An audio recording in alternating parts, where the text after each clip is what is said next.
Allora, Daniele, te lo volevo dare la parola perché, per spiegare anche un po' chi sono gli autori di questi atti violenti, un po' dall'analisi che è stata elaborata. Sì, è un tema che riguarda la nazionalità, no? Perché nell'immaginario collettivo si pensa sempre, di solito, insomma, la vulgata popolare sul ruolo degli extracomunitari.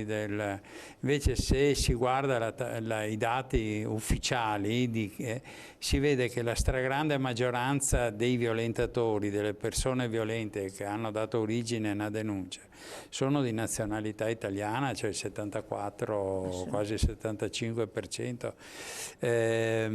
Poi ce n'è un altro 11% che è europeo, quindi che proviene da paesi europei. Il rimanente sono di paesi extraeuropei o asiatici, eccetera. Quindi sì, è un tema questo poi che si presta molto a un uso comunicativo legato anche a una certa strumentalità, insomma, che bisogna evitare, perché i dati oggettivi, quelli raccolti dalle forze dell'ordine, sono questi. Poi è vero che molte non denunciano. Questo è un altro problema serio. Ma Quindi, perché forse non sono a conoscenza anche di quanto è sì, affrontato? no, ma soprattutto si teme poi per la stabilità, tenendo presente che poi c'è anche il tema del lavoro. Sì. La donna di solito è il soggetto più debole, che sta a casa, no? è più ricattabile, perché se il marito è violento però è quello che porta i soldi a casa, la denuncia del marito crea una situazione eccetera. Quindi molte donne gioco forza sono costrette. Per quello è importante la rete di solidarietà territoriale, perché attraverso il ruolo di queste strutture si può dare anche un po' di coraggio. La normativa ci aiuta un po' anche in questa direzione, no? Cioè, perché poi in realtà i soggetti, quando ci si dice ma perché non denunci? Cioè, magari hai 2 figli, non lavori, il marito è violento ma è l'unico che porta a casa un salario, e quindi la denuncia... O anche se poi oppure anche se non è un salario, è anche è un professionista, certo, che fa stare bene la famiglia. Nei percorsi dei centri antiviolenza, cioè oltre alla protezione iniziale, quindi alla messa in sicurezza, no, della donna, eccetera, poi successivamente c'è anche l'inserimento sociale, quindi la ricerca di un lavoro e di dare alla donna autonomia, assolutamente. perché sennò bisogna far conoscere queste robe, perché ecco, la gente non è quindi è importante farlo slide. Conoscere anche alle donne che ci ascoltano, no? Che intanto il percorso nei centri antiviolenza, già dal momento del ricorso al pronto soccorso, quando si tratta di violenze a seguito di maltrattamenti in famiglia, eccetera, è tutto gratuito. Centro antiviolenza è gratuito, la sistemazione nelle case rifugio è gratuito, poi ci sono case di sgancio, abitazioni per cominciare l'inserimento e la vita autonoma, è gratuito per la donna e per i figli. Ci sono situazioni anche in cui ci sono donne che hanno anche 3-4 figli. Mamma mia, impressionante. Però l'intervento comprende che bisogna farsi carico di tutta la situazione, di questa situazione complessa. Quindi veramente il centro antiviolenza è il posto dove una donna maltrattata, no, deve assolutamente rivolgersi, a cui deve rivolgersi con assoluta fiducia. Ecco, giusto per dare i numeri, però è il caso di farlo. Le strutture attive in Veneto per contrastare la violenza contro le donne, accogliere e proteggere le vittime sono salite a 44, di cui 22 centri antiviolenza, 22 case rifugio, questo molto bene.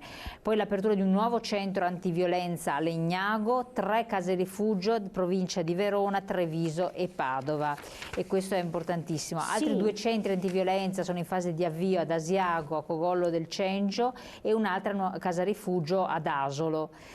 La provincia con maggiore copertura territoriale è comunque Venezia, con 6 strutture attive e 3 sportelli, seguita poi da Padova, 4 centri e 5 sportelli territoriali. Beh, certo. Insomma, 6 strutture attive è tanta cosa. Sì, diciamo che poi questo, se si fa un'analisi provincia per provincia, trae origine anche dalla storia del movimento femminista, da come si è organizzato nel corso del tempo.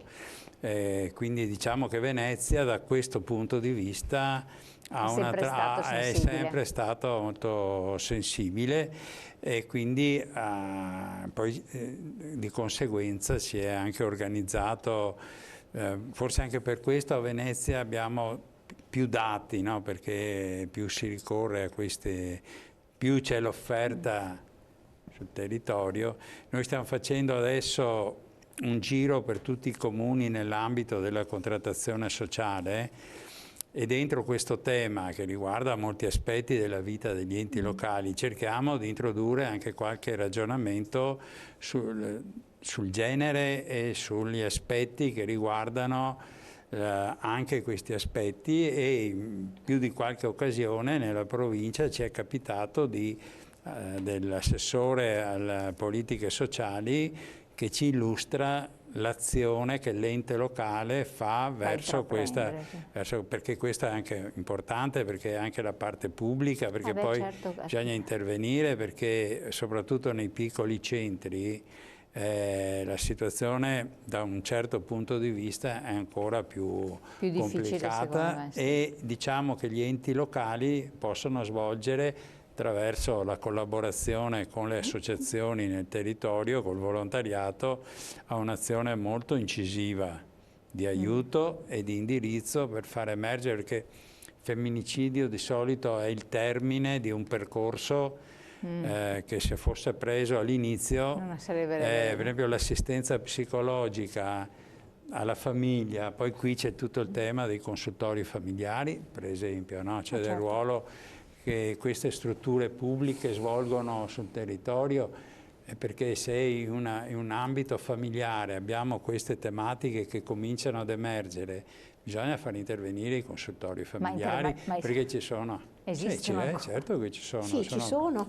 Sono previsti, diciamo che adesso c'è tutto un tema, però diciamo che nella nostra struttura questi sono ancora strutture che sono presenti. Per fortuna, insomma, sono presenti, bisogna però attivarle, bisogna poi anche, io dico, un controllo sociale su queste cose. Per quello noi nella contrattazione sociale chiediamo ai sindaci di azioni verso queste, che non riguarda solo il consultorio, ma le prestazioni sociali delle unità sanitarie o delle aziende locali. I sindaci pagano, sono servizi e quindi devono pretendere delle risposte alle richieste che provengono dal loro territorio. Voi li sollecitate. Allora abbiamo pochissimi minuti a disposizione, vediamo le iniziative, partiamo con le slide. Abbiamo Belluno, sabato 30 novembre. Belluno farà una rappresentazione teatrale con l'attrice Linda Bob. È anche Viaggio tragicomico tra unitaria. Eccolo qua. Poi c'è Padova che farà invece più iniziative così di immediata partecipazione con la popolazione, con la cittadinanza, con flash mob, sia uno a Padova proprio che uno a Ponte San Nicolò e a Cittadella. E anche una marcia contro la violenza sulle donne intorno alle mura di Cittadella il 22 novembre e poi ci sarà sabato 30 novembre che è appunto un'iniziativa che è stata appunto organizzata. Quindi sono anche questi momenti di mobilitazione, di visibilità molto forti. Rovigo. Insomma. Rovigo farà la presentazione di un libro. Questo non è amore? Che appunto parla dell'affettività e della relazione di coppia, proprio per dare gli strumenti per riconoscere dove c'è maltrattamento, dove c'è violenza. Treviso? Treviso fa anche qua una rappresentazione invece Uno Nessuna 100.000, è uno spettacolo che faranno alla sera le donne del coordinamento Donne SPI e la CGIL, ma anche in questo caso unitariamente CISL e UIL. Diciamo che quest'anno molte iniziative sono state unitarie, condivise, è ottimo. proprio perché è importante costruire la rete. Venezia ce le racconta? Venezia ne fa, oltre appunto al presidio degli uomini sia di Cavardere che di Mestre, ci sono iniziative dei coordinamenti donne a Dolo, Riviera, c'è stata già lunedì scorso a Mestre. Per esempio proprio c'era l'operatrice del centro antiviolenza che dava i numeri dell'attività e anche si parlava delle normative. Verona, velocissimi. Verona ha fatto ieri questa iniziativa sempre sulla violenza sul linguaggio. Il linguaggio dell'odio, il peso delle parole, questo è molto importante. E anche qua insomma è stato molto seguito e davvero è stata un'iniziativa importante. Sempre uomini, Vicenza, crescere uomini. Sì, anche le qua parole la presentazione di un libro, anche qua proprio per riconoscere e provare ad avere strumenti per parlare con i ragazzi, con i giovani. Infatti stiamo anche pensando a un percorso proprio sull'affettività da fare nelle scuole. Noi donne delle pensionate, no, a contatto con i ragazzi e le ragazze, perché loro pensano di essere immuni da tutto, no? Loro si sentono neutri rispetto a tutto, e invece sappiamo che come escono dal periodo scolastico hanno da sbattere veramente il naso in situazioni sempre più complicate e più difficili. Belluno fa qualcosa? Sì, Belluno l'abbiamo visto fin dall'inizio, fa uno spettacolo teatrale. È vero, questo di Belluno. Infatti mi era sfuggita, ci sono tutte, dobbiamo chiudere. Sì. Allora, abbiamo fatto questa enorme carrellata, l'importante è ricordare che ci sono tante iniziative, che bisogna parlarne, bisogna anche controllare il linguaggio fin dai più piccoli gesti, perché è un fattore culturale importante, però poi può sfociare in atti e gesti estremi che sono estremamente pericolosi. Quindi comunicazione, far cultura, diffusione tra tutte le persone e a prescindere dall'età. Grazie Daniele Tronco, SPI CGIL di Venezia, Città Metropolitana di Venezia, grazie naturalmente a Susanna Bettella del coordinamento donne, ma qui veste come segreteria regionale, e grazie a voi come sempre di averci seguito. Le puntate poi vanno in replica naturalmente sul web e noi ci rivediamo presto.